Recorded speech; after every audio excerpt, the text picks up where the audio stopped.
Judges chapter 19. And it came to pass in those days when there was no king in Israel, that there was a certain Levite sojourning on the side of the Mount Ephraim, who took to him a concubine out of Bethlehem, Judah. And his concubine played the war against him, and went away from him unto her father's house to Bethlehem, Judah, and was there 4 whole months. And her husband arose and went after her to speak friendly unto her, and to bring her again, having his servants with him, and a couple of asses. And she brought him into her father's house. And when the father of the damsel saw him, he rejoiced to meet him. And the father-in-law, the damsel's father, retained him, and he abode with him 3 days. So they did eat and drink, and lodged there. And it came to pass on the 4th day, when they arose early in the morning, that he rose to depart. And the damsel's father said unto his son-in-law, Comfort thine heart with a morsel of bread, and afterward go your way. And they sat down, and did eat and drink, both of them together. But the damsel's father had said unto the man, Be content, I pray thee, and tarry all night, and let thine heart be merry. And when the man rose up to depart, his father-in-law urged him. Therefore he lodged there again. And he arose early in the morning on the 5th day to depart. And the damsel's father said, Comfort thy heart, I pray thee. And they tarried until afternoon, and they did eat both of them. And when the man rose up to depart, he and his concubine and his servant, his father-in-law, the damsel's father, said unto him, Behold, now the day draweth toward evening. I pray you tarry all night. Behold, the day groweth to an end. Lodge here, that thine heart may be merry, and tomorrow get you early on your way, that thou mayest go home. But the man would not tarry that night, but he rose up and departed, and came over against Jebus, which is Jerusalem, and there were with him his 2 asses saddled. His concubine also was with him.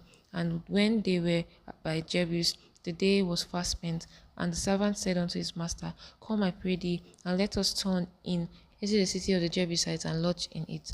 And his master said unto him, We will not turn aside hither into the city of a stranger, that is not of the children of Israel. We will pass over to Gibeah. And he said unto his servant, Come, and let us draw near to one of these places to lodge all night in Gibeah or in Ramah. And they passed on and went their way, and the sun went down upon them when they were by Gibeah, which belongeth to Benjamin. And they turned aside thither to go in and lodge in Gibeah. And when they went in, he sat him down in the street of the city, for there was no man that took them into his house to lodge in. And behold, there came an old man from his work out of the field at even, which was also of Mount Ephraim, and he sojourned in Gibeah. But the men of the place were Benjamites. And when he had lifted up his eyes, he saw a wayfaring man in the streets of the city. And the old man said, Whither goest thou, and whence comest thou? And he said unto him, We are passing from Bethlehem, Judah, toward the side of Mount Ephraim. From thence am I, and I went to Bethlehem, Judah, but I am now going to the house of the Lord, and there is no man that receiveth me to his house. Yet there is both straw and provender for our houses, and there is bread and wine also for me, and for my handmaid, and for the young man which is with thy servant. There is no want of anything. And the old man said, Peace be with thee. Howsoever, let all thy wants lie upon me, only lodge not in the street. So he brought him into his house, and gave provender unto his asses, and they washed their feet, and did eat and drink. Now as they were making their hearts merry, behold, the men of the city, certain sons of Belial, beset the house round about, and beat at the door, and spake to the master of the house, the old man, saying, Bring forth the man that came into thine house, that we may know him.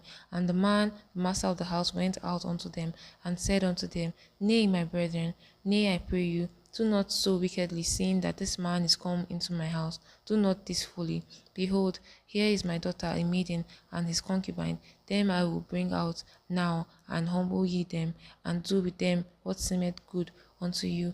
But unto this man do not so vile a thing. But the men would not hearken to him. So the man took his concubine, and brought her forth unto them, and they knew her, and abused her all night until the morning. And when the day began to spring, they let her go.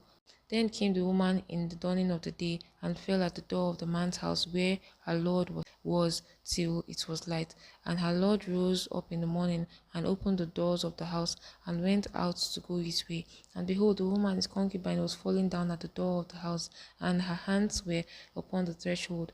And he said unto her, Up, and let us be going. But none answered. Then the man took her up upon the ass, and the man rose, and gat him unto his place. And when he was come into his house, he took a knife, and laid hold on his concubine, and divided her together with her wounds into 12 pieces, and sent her into all the coast of Israel. And it was so that all that saw it said, there was no such deed done nor seen from the day that the children of Israel came up out of the land of Egypt unto this day. Consider of it, take advice, and speak your minds.